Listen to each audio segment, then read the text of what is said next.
Bienvenue à notre culte en ligne de Tikos en ce dimanche 10 janvier. Seigneur, fais-moi connaître le chemin à suivre. Enseigne-moi à vivre comme tu le veux.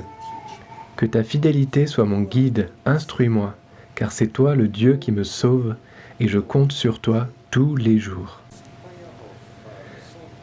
Ce passage du psaume 25 me parle particulièrement puisque nous sommes en train de chercher la volonté de Dieu et lui faire confiance. J'ai besoin de chercher son chemin. Mais il faut aussi qu'on recherche tous ensemble quand c'est une question qui concerne l'Église. C'est sur nos cœurs de commencer cette année avec reconnaissance pour tout ce qu'il a fait pour nous l'année passée et de lui faire confiance pour cette année qui commence.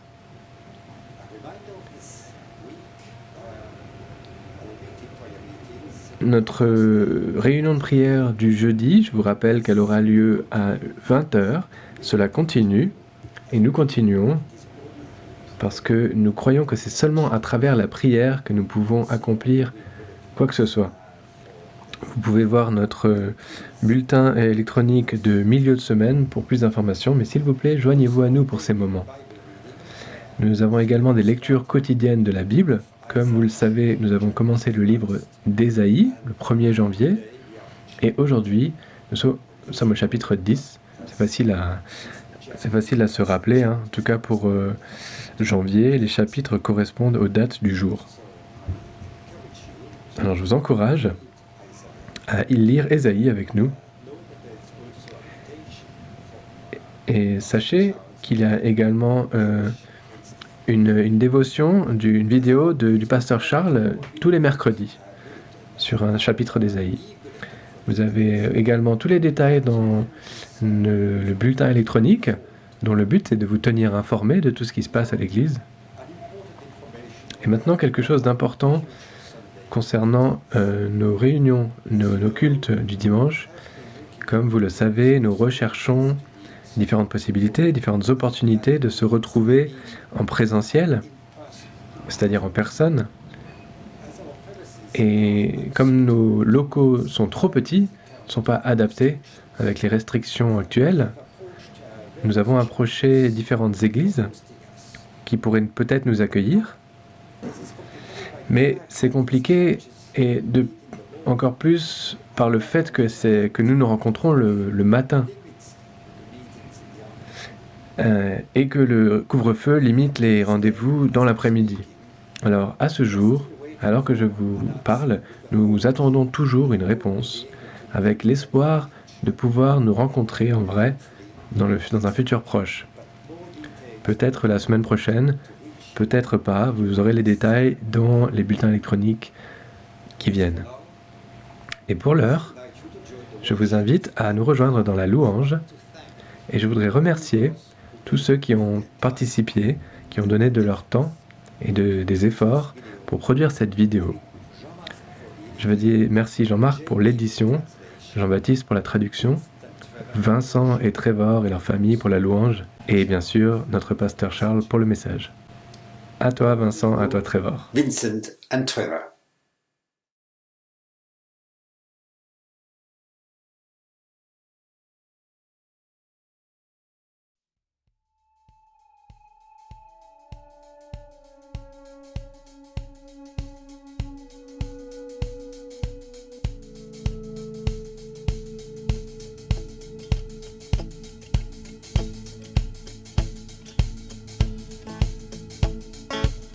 Confusion's my companion, and despair holds me for ransom. I will fear no fear. I know that you are near. When I'm caught deep in the valley, with chaos for my company, I'll find my comfort here. 'Cause I know that you are near.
is the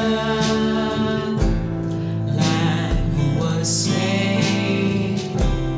Holy, holy is He.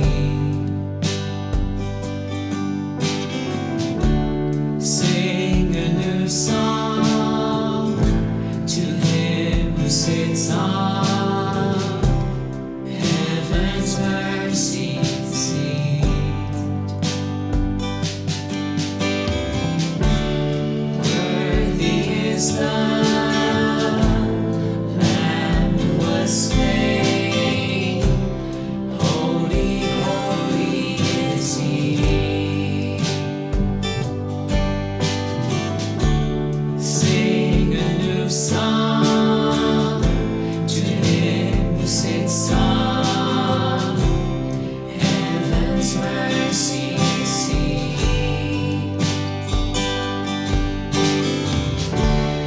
Holy, holy, holy is the Lord God Almighty, who was and is and is to come. With all creation I sing praise to the King of Kings. You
keeper, light in the darkness. My God, that is who you are. Waymaker, miracle worker, promise keeper, light in the darkness. My God, that is who you are. You are here, touching every heart. I worship you,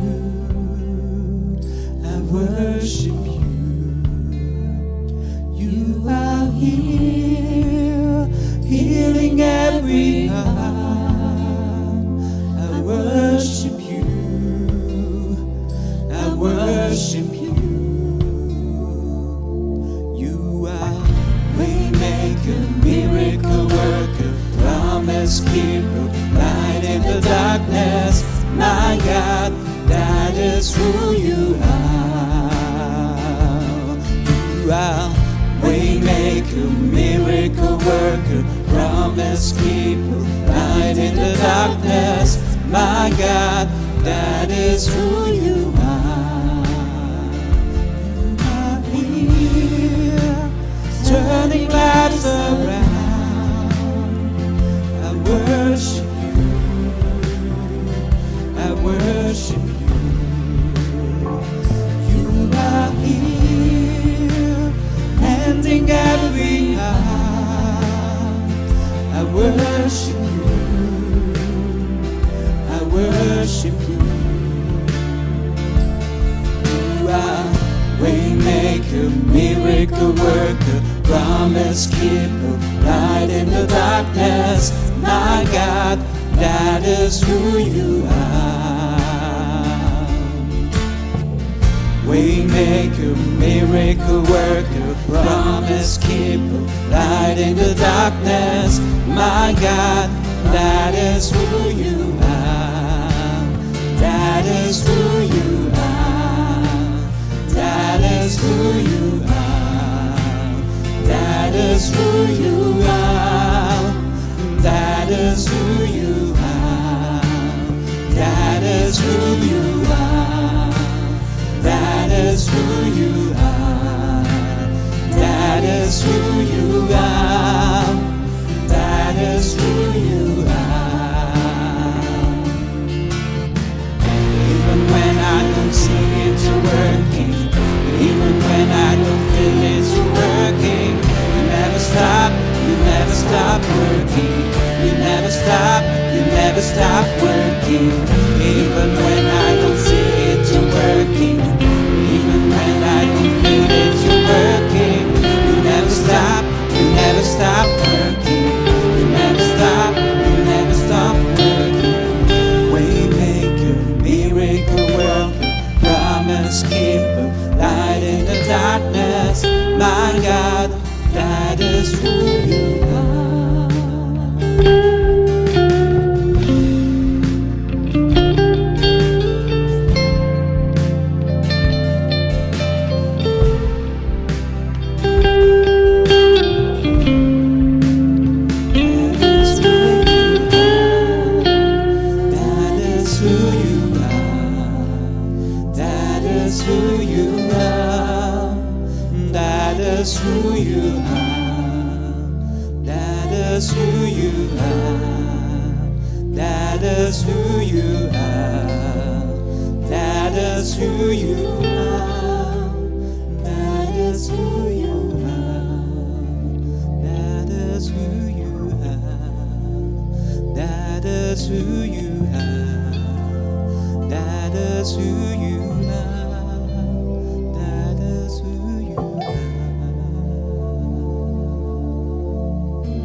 Merci François de nous avoir permis de commencer ce culte et Trevor et Vincent pour la louange aujourd'hui.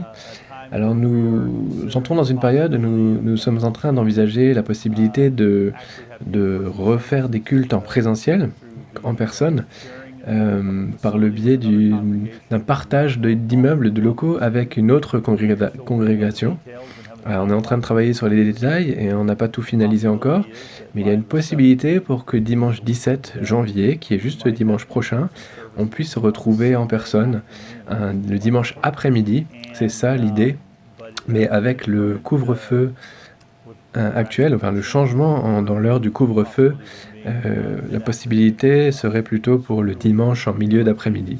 Voilà ce que nous sommes en train de considérer. Alors ce mercredi, gardez l'œil ouvert pour notre email de milieu de semaine que nous enverrons avec un lien pour s'inscrire et tout ce qu'il faut si ça se produit dimanche pour qu'on puisse être ensemble. On va de toute façon avoir une retransmission en live de notre culte, mais priez pour cela, priez pour nous. Et en fait, alors que nous nous réunissons, prions maintenant. Père Céleste, avant que nous arrivions dans le message, je te prie que tu nous guides dans cette situation et que tu nous aides à découvrir ce que tu veux que nous fassions en fait. Et Seigneur, nous nous réjouissons pour cela. Nous te remercions parce qu'on va un jour pouvoir nous retrouver dans nos propres locaux, mais en tout cas, on pourra continuer et on peut en attendant quand même continuer à partager la bonne nouvelle et l'amour de Dieu. Nous te remettons ce message dans le nom de Jésus-Christ et dans le pouvoir du Saint-Esprit. Amen. Alors que nous regardons la parole de Dieu aujourd'hui, nous sommes toujours dans Ésaïe. On va regarder les chapitres 9 à 12, ça va être un gros morceau aujourd'hui. Et on va juste regarder quelques versets d'un chapitre à l'autre. Mais vraiment, ça parle de reconnaître quelle est la cause de la distance qu'il y a entre nous et Dieu. Et comme on le voit avec la nation d'Israël et la prophétie d'Ésaïe qui parle de destruction, d'exil, de captivité, et il faut reconnaître la cause, mais aussi le remède. Et le remède, c'est Christ. Le remède, c'est Jésus-Christ. Et le fait que nous acceptions Jésus dans un style de vie humble, de louange, c'est ça qu'il veut pour nous. Vous savez, c'est une maladie qui est pire pour l'âme, pire que des virus, plus destructeurs. Vous voyez, la nation d'Israël avait succombé à ce mal qui était la cause accablante de tout péché. Et ils avaient mis une distance avec cette relation vitale avec Dieu.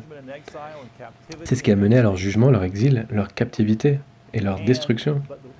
Mais la très belle chose qu'Ésaïe fait, c'est qu'il ne prophétise pas seulement sur le jugement, mais il offre le remède. Et donc quand on va lire ces chapitres dans Ésaïe, on va voir la cause et le remède. Et la cause, c'est un orgueil arrogant. Et le remède, c'est Christ, et c'est de nous humilier, de nous rendre humbles plutôt devant lui dans la louange. Donc l'orgueil, c'est le problème dans les relations, problème des relations cassées, brisées que nous avons et entre nous, mais également avec Dieu. Et cela offense Dieu, parce que Jésus-Christ est le remède. Et c'est lui qui tue cet orgueil. On ne peut pas venir à Christ et garder cet orgueil, il doit disparaître. Mais avec cela, avec ce processus, il y a la liberté et le chemin vers lui. Et donc, pour entrer sur ce chemin, il faut reconnaître la cause du péché et accueillir ce remède qu'est Jésus-Christ. Donc d'abord, il faut reconnaître cette cause qui est l'arrogance et qui nous emmène sur le chemin de la distance avec Dieu. Ça nous empêche de recevoir les bénédictions de Dieu. C'est une distraction, comme on le voit pour la nation d'Israël. Donc au chapitre 9, versets 9 et 10, on lit Tout le monde est au courant, tout le royaume d'Éphraïm et la population de Samarie, le cœur gonflé d'orgueil de ces gens, disaient « Les murs de briques sont tombés, mais nous les rebâtirons en pierre de taille. Les poutres de bois de sycomore ont été abattues, mais nous les remplacerons par des poutres de cèdre. » Ah, ça a l'air chouette, hein. Ça a l'air d'être prometteur, et les gens sont pleins de confiance en eux. Mais le problème, c'est qu'ils placent leur confiance en eux-mêmes. Ils se disent « Nous, on n'a pas besoin de Dieu, nous sommes assez. » Nous avons assez de ressources. Et c'est ça le problème de notre humanité. C'était le problème avec Adam et Ève. C'était cette arrogance, cette envie d'indépendance de Dieu et le fait de vouloir être nos propres dieux. Et ça, c'est une idolâtrie de nous-mêmes, en fait. D'être autosuffisant, autocentré. Et nous le voyons partout, même parmi le peuple de Dieu. Israël, c'était bien le peuple de Dieu. On ne parle pas de personnes qui n'avaient aucune idée de qui était Dieu. Ils savaient qui était Dieu, ils avaient une relation avec lui, mais ils se sont tournés. Lui ont tourné le dos à cause de leur orgueil. Parfois, nous le faisons aussi parce que nous prions sans vraiment prier. Nous faisons des rituels religieux sans vraiment penser à Dieu. On fait juste le processus. Ou alors, on parle à Dieu de nos plans, et on lui demande à lui de bénir nos plans au lieu de lui demander ce qu'il veut pour nous et quels sont ses plans pour nous. Peut-être que c'est aussi l'orgueil, c'est aussi de ne jamais prier, de ne jamais lire la parole de Dieu, juste de penser à Dieu juste le dimanche pendant 1 heure et demie, au lieu de penser à lui chaque jour, à chaque instant, et qu'il soit le point central de notre vie. Ça, c'est de l'arrogance. Ignorer Dieu, c'est de l'arrogance. Ignorer le Créateur, le Tout-Puissant, et celui qui a envoyé son Fils pour mourir sur la croix, c'est de l'orgueil, c'est de l'arrogance. Il faut qu'on l'admette. Ce n'est pas juste quelque chose qu'on oublie, c'est de l'arrogance. Vous voyez, même avec Dieu qui les a disciplinés, ils ont refusé de revenir vers lui. Ils l'ont ignoré, on le lit au verset 13 du chapitre 9. Mais les gens ne sont pas retournés à lui.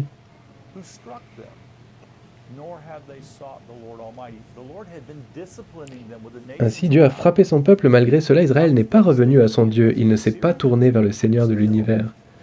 Pourtant, il les a corrigés, il les a repris, il les a rappelés, et ils ne sont toujours pas tournés vers lui. Bien sûr, ils disaient qu'ils croyaient en Dieu, ils n'étaient pas athées, mais par contre, ils ajoutaient à leur croyance d'autres dieux, d'autres idoles, donc ce n'était pas une vraie croyance. Il y a quelque chose qui s'appelle un athéisme pratique, concret. Et ça offense Dieu, je pense, encore plus qu'un vrai athéisme où les gens ne pensent qu'il y a un Dieu, mais qui croient qu'il y a un Dieu, mais qui vivent comme s'il n'y en avait pas. C'est dangereux pour notre âme.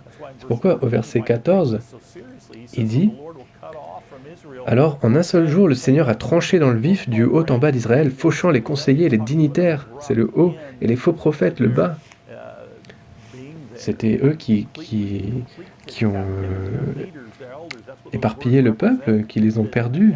Et Dieu dit que le remède, c'est... Il a coupé tout ce qui n'allait pas, il a tranché dans le vif. Parce que ce style de vie athéiste, de savoir qu'il y a un Dieu, mais de vivre comme s'il n'y en avait pas, c'est vraiment offensant pour lui. Il faut savoir aussi que ça nous sépare, nous, cet orgueil cause des divisions dans les églises, dans les familles, dans les nations. On voit dans le verset 19, même 18 à 21, en fait, parle de cela. Verset 19 dit « Sous l'effet de la colère du Seigneur de l'univers, le pays est en flammes. On dirait que son peuple devient la proie du feu. » Et ça, je voudrais que vous reteniez, personne n'épargne son prochain. Et ensuite, il continue à dire comment une tribu va se battre contre une autre tribu.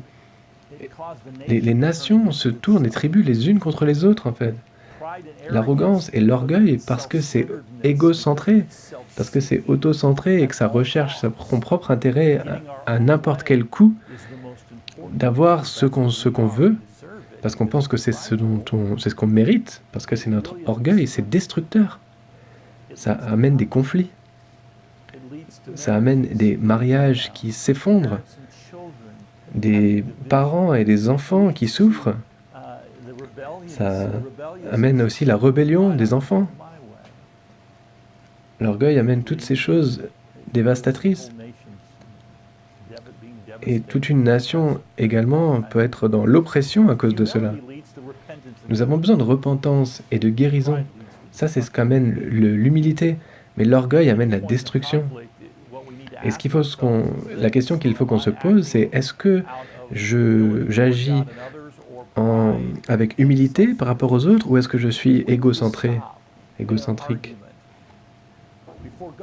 Avant d'aller plus loin, il faudrait qu'on se demande pourquoi est-ce qu'on combat cela? Pourquoi est-ce qu'on a tant de mal à faire ce qu'on sait qu'on doit faire? Avec nos familles, avec Dieu? Je sais, avec ma famille, des fois, il faut que j'arrête ce conflit. Mais pourquoi je ne l'arrête pas? À cause de l'orgueil. Il faut qu'on remette tout à Dieu et qu'on trouve que lui nous donne la guérison. Sinon, cet orgueil va tout dévaster. Et cet orgueil cause aussi en fait le fait que un peuple qui est autocentré va chercher à tirer avantage des autres autour d'eux au lieu de prendre soin des gens autour de nous. Au verset 1 et 2, on lit: Quel malheur de voir ces gens qui prennent des décrets injustes et s'empressent d'enregistrer des lois qui causent la misère. Ils écartent ainsi la revendication des faibles et privent de leurs droits les pauvres de mon peuple. Il s'agit de tirer avantage, d'oppresser les pauvres et les faibles. On voit des gouvernements qui font ça, des leaders mondiaux qui font ça autour du monde. Ça peut se passer dans des grands pays ou dans des petites zones. C'est une oppression directe. Mais être indifférent aux besoins des autres personnes, c'est aussi un péché, c'est aussi de l'orgueil. De regarder autre part quand il y a des vrais problèmes devant nous, chez les autres, c'est de l'arrogance. Parce qu'on voit que la bonne nouvelle de Dieu, l'évangile, c'est de proclamer Dieu, mais aussi de démontrer. C'est pas seulement de dire qu'on croit en Dieu, mais c'est de le montrer par des actes d'amour autour de nous. Donc on a l'exemple dans notre propre Église. On a vu nos étudiants d'université qui ont nourri les sans-abri. Ça peut être aussi un ministère d'aider les enfants en Colombie, qui s'est produit dans notre Église, ou aider les migrants, les réfugiés, leur donner un endroit pour dormir, la prière, des conseils juridiques, sociaux, financiers. On a vu toutes ces choses se produire à Tychos. Et parfois, il faut faire face à des injustices systémiques qui proviennent du système. Et une personne dans notre Église, le docteur Rachel Pickering, qui a un ministère, qui représente ces personnes qui ont une problématique particulière, ceux qui sont incarcérés en prison. Écoutons un petit peu de ce que Rachel fait comme un exemple de ce que nous, en tant que chrétiens, pouvons faire quand on voit un besoin. Alors Rachel, dis-nous un petit peu plus le problème auquel vous faites face et que vous aidez à traverser. Je suis un docteur en prison et en fait mon travail jour après jour, c'est d'aider les personnes qui ne sont pas libres, qui sont incarcérées.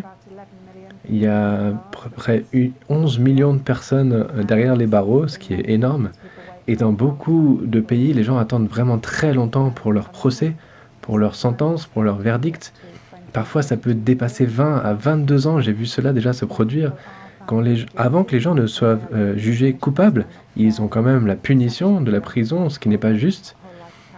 Et ça peut être même la punition capitale. Et les personnes qui sont en prison sont maltraitées, parfois torturées. Donc ce n'est pas juste. Ils n'ont pas de système de santé. Les conditions sont horribles. Mais c'est vraiment plein de choses et c'est vraiment juste un aperçu que je vous donne. D'accord. Alors, qu'est-ce que fait votre organisme, votre association? Eh bien, moi, je suis docteur et on fournit un système médical, aussi un enseignement, la recherche, des conseils juridiques. Tout ce qui, en anglais, ça s'appelle Heart, cœur. On était basé aux Philippines et on a aussi une branche en Angleterre, au Royaume-Uni. Avant, on faisait beaucoup de face-à-face, donc ça voulait dire beaucoup de voyages entre l'Europe et les Philippines. Malheureusement, de nos jours, à cause de la pandémie, on ne peut plus faire cela.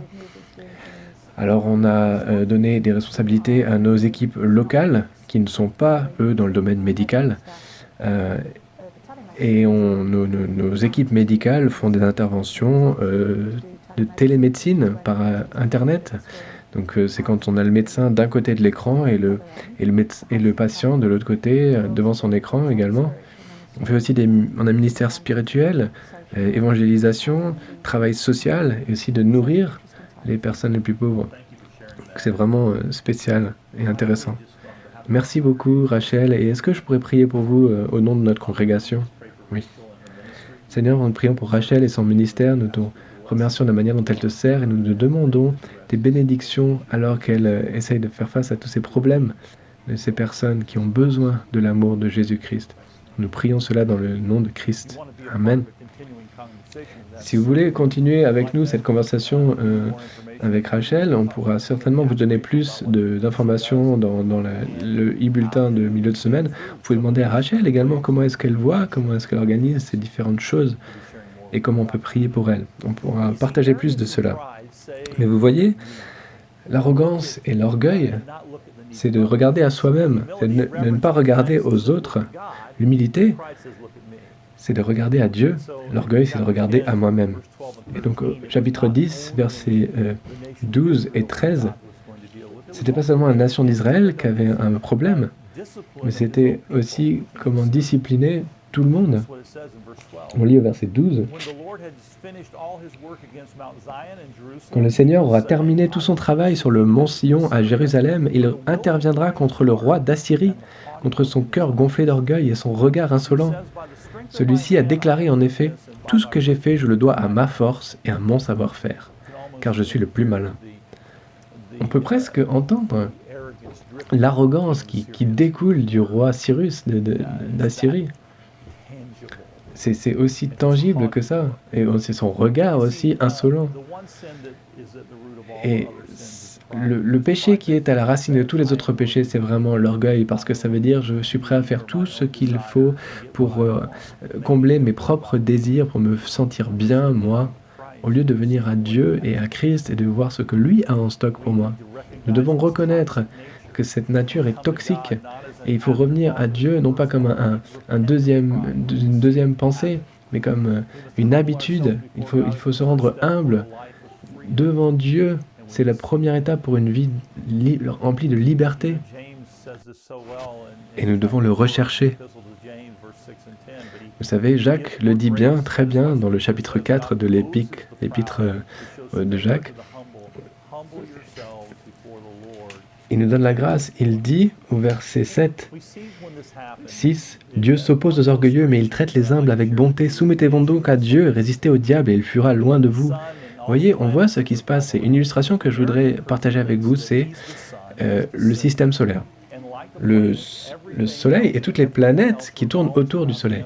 La personne arrogante pense que tout tourne autour de lui, que c'est le centre du système solaire, et que toutes les autres planètes tournent autour de lui, et qu'ils sont là pour ses propres désirs. C'est tout à propos de lui, c'est à propos de moi. Mais l'humble sait que Christ est le centre, et que nos vies tournent autour de lui, et doivent tourner autour de lui. Vous voyez la différence? La question pour nous, c'est comment est-ce qu'on voit notre univers? Est-ce qu'on est au centre ou est-ce que Christ est au centre? C'est ça la question. Et ça nous amène à cette prochaine section. Quel est le remède? C'est vraiment de voir Christ comme le centre, parce qu'il en est digne. Et c'est incroyable, cette description, alors que nous arrivons à cette conclusion.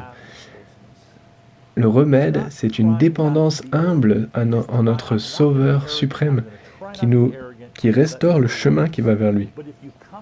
C'est pas juste d'essayer de ne pas être arrogant. Si on essaie juste de « je ne serai pas arrogant, je ne serai pas arrogant, je ne serai pas arrogant », ça ne fonctionnera jamais. Mais si vous venez à Dieu et que vous le voyez dans sa grandeur, cette arrogance va commencer à fondre, parce qu'on ne peut pas être arrogant dans la présence de Dieu, parce qu'il est tellement grand, il est tellement merveilleux. Et ça, c'est vraiment un grand contraste que nous voyons. Regardons juste encore comment c'est décrit et la manière radicale qu'il fait dans son royaume. Et c'est incroyable. Le Messie est décrit de cette manière.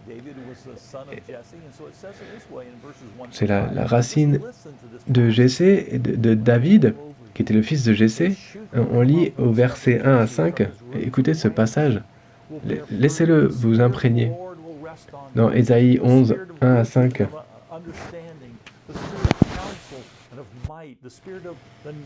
Un rameau sort du vieux tronc de Jessé, un rejeton pousse de ses racines. L'Esprit du Seigneur est sans cesse avec lui, l'Esprit qui donne sagesse et discernement, aptitude à décider et vaillance, l'Esprit qui fait connaître le Seigneur et enseigne à l'honorer. Honorer le Seigneur sera tout son plaisir. Il ne jugera pas selon les apparences, il ne décidera rien d'après les racontars, mais il rendra justice aux défavorisés. Il sera juste pour les pauvres du pays. Sa parole, comme un bâton, frappera le pays. Sa sentence fera mourir le méchant. La justice et la fidélité. Écoutez ça, la justice et la fidélité seront pour lui comme la ceinture qu'on porte toujours autour des reins. C'était le chapitre 11, versets 1 à 5 d'Ésaïe. Et ça, c'est le Messie. En contraste avec les autres leaders de ce monde, il est parfait. Il est différent. Et quand nous voyons cela, on est en admiration devant lui et de sa grandeur. Il n'y a pas de place pour l'orgueil là. Il guérit, il nourrit, il encourage, il est juste, il pardonne. Et pour accomplir cela, nous connaissons le reste de l'histoire. Il est mort et il est ressuscité d'entre les morts, victorieux. Ça, c'est Jésus. Ça, c'est le Messie. Il a toute la sagesse et les discernements. Ses conseils sont parfaits. Son pouvoir est complet. Il ne juge pas par les apparences, mais il voit au cœur. Il prend soin des gens. Il apporte la justice aux pauvres. Il voit tous les besoins et il comble chacun d'entre eux. Nous devons apprendre à se soucier de ce dont il se soucie, parce que cela nous change en des personnes humbles. Et nous devons regarder son royaume et voir ce qu'on veut être. On n'a pas le temps de tout lire, mais c'est décrit dans un très beau langage. Mais c'est même au-delà de notre entendement de comprendre cette description du royaume, de ces prédateurs également qui mangent leur proie, et qui mangent pas leur proie, mais qui mangent avec leur proie. C'est la paix en fait, c'est radical. Prédateur qui mange avec la proie. Et c'est lui qui produit cela. Il est digne de notre attention. Si lui peut accomplir tout cela dans son royaume, pas maintenant, mais dans le royaume qui est à venir, on peut bien. Il est digne d'être regardé, d'être au centre de nos vies. On lit, la nation sera unie. Il n'y aura pas de division au royaume des cieux. Donc c'est aucune comparaison avec notre monde. On ne peut pas être arrogant et voir Jésus comme la réponse. Le problème de l'arrogante, c'est qu'il ne regarde pas à Jésus. Et il ne s'engage pas auprès de Jésus, c'est ça le problème. Parce qu'une fois qu'on reconnaît qu'il est celui qui est derrière toute chose et notre espoir, alors on s'engage avec lui. Et cette image me rappelle une histoire. En fait, le titre d'un livre d'un homme d'affaires chrétien qui s'appelle « Une tortue sur le poteau d'une barrière ». Le proverbe africain dit « Quand vous voyez une tortue sur le poteau d'une barrière, vous savez qu'elle n'est pas arrivée là par elle-même. Quelqu'un l'a mise là. » C'est un proverbe qui est intéressant parce que c'est l'idée que c'est l'humilité. C'est reconnaître que tout ce qu'on a vient de Dieu. Tout ce qu'on accomplit, comme cette tortue, c'est quand on suit sa présence, son conseil, parce que Dieu et Jésus-Christ nous dirigent et qu'il mérite la gloire et qu'on est éternellement reconnaissant. Tout ça, c'est de la grâce. Nous ne l'avons pas mérité, nous ne pouvons pas le gagner, il nous l'a donné à travers son Fils unique, Jésus. Et vous voyez, pour nous, ça, c'est le remède, Jésus-Christ. Et recevoir ce remède, c'est d'accueillir Christ dans notre style de vie, et notre style de vie doit être basé dans la louange. Cela nous libère de l'orgueil. Notre meilleure vie, c'est quand la meilleure version de notre vie, c'est quand nous exprimons notre louange, notre adoration, notre reconnaissance à Dieu et qu'on lui rend gloire. Quand on le loue avec des chants de reconnaissance, on lit dans chapitre 12, versets 1 et 2, « Peuple libéré, tu diras ce jour-là, Seigneur, je veux te louer, j'avais mérité ta colère, mais tu ne m'en veux plus, tu m'as réconforté. » Dieu est bon, je vais faire confiance, lui faire confiance et ne pas avoir peur. Verset 2, « Voici le Dieu qui m'a sauvé, je me sens en sécurité, je n'ai plus peur. Ma grande force, c'est le Seigneur, il est mon sauveur. » Ça, c'est notre message, les amis, c'est notre témoignage. La nation d'Israël, un jour, dirait cela. Et nous pouvons le dire maintenant. C'est juste et c'est vrai pour nous. Vous voyez, un peuple arrogant ne loue pas, ils disent juste des mots. Parce qu'ils ne peuvent pas, en fait, adorer quoi que ce soit d'autre que eux-mêmes. Mais il faut revenir à Christ.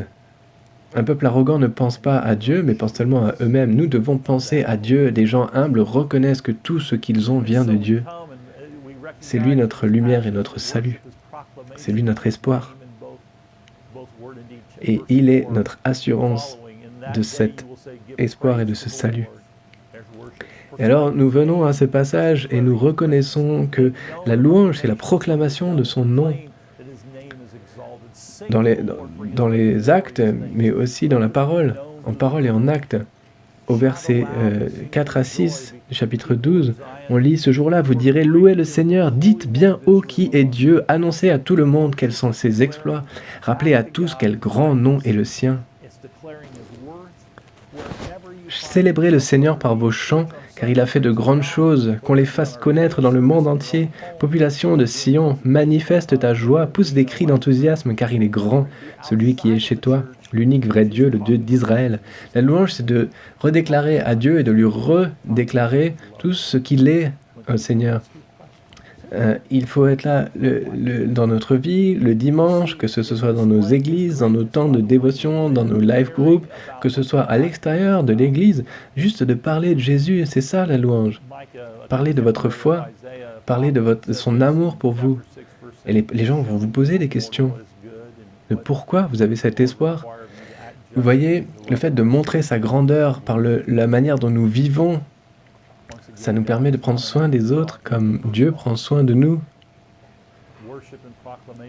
Un prophète qui était contemporain d'Ésaïe a dit, Mika, a dit au verset 6 et 8, « Il vous a montré, ô mortels, ce que c'est d'être bon, et qu'est-ce que Dieu requiert de vous, que vous agissiez de manière juste. »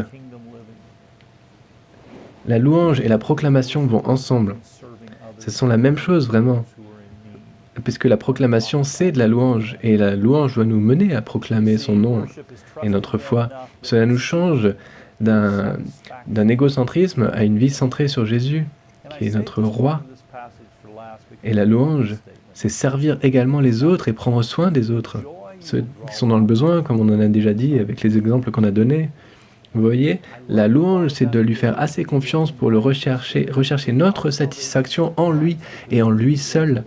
Et j'ai gardé ce passage de cette écriture pour la fin parce que c'est mon préféré. Chapitre 12, verset 3. « Avec joie, vous puiserez aux sources du salut. » J'aime beaucoup cette idée parce que cela nous rappelle que notre salut en Christ, à cause de qui il est et de ce qu'il a fait, c'est comme de l'eau qui nous est fournie en permanence. On puise de l'eau vive par la foi, par la prière, par la méditation, et le Saint-Esprit vient vivre en nous pour que cette eau vive coule en nous. Et ça vient par la foi, ça vient alors que nous prions, alors que nous méditons sur la parole de Dieu et sur sa grandeur. Et nous trouvons la satisfaction dans tout cela. C'est ça l'idée de l'eau, ça nous satisfait, ça nous rafraîchit. Et dans cette eau, il y a le pardon, la grâce, l'acceptance, notre identité. Ce n'est pas pour notre orgueil, ce n'est pas pour trouver notre identité auto-centrée et trouver notre place. Non, il ne s'agit pas de cela, c'est d'accepter notre identité en Christ et de permettre que cela nous motive à servir et à proclamer et à aimer et à affirmer toutes ces choses parce que c'est à propos de lui. Et on n'est pas en train de grappiller des choses pour notre identité, pour notre intérêt. On a une identité en Christ. Cela nous donne un but, cela nous donne une direction pour notre vie.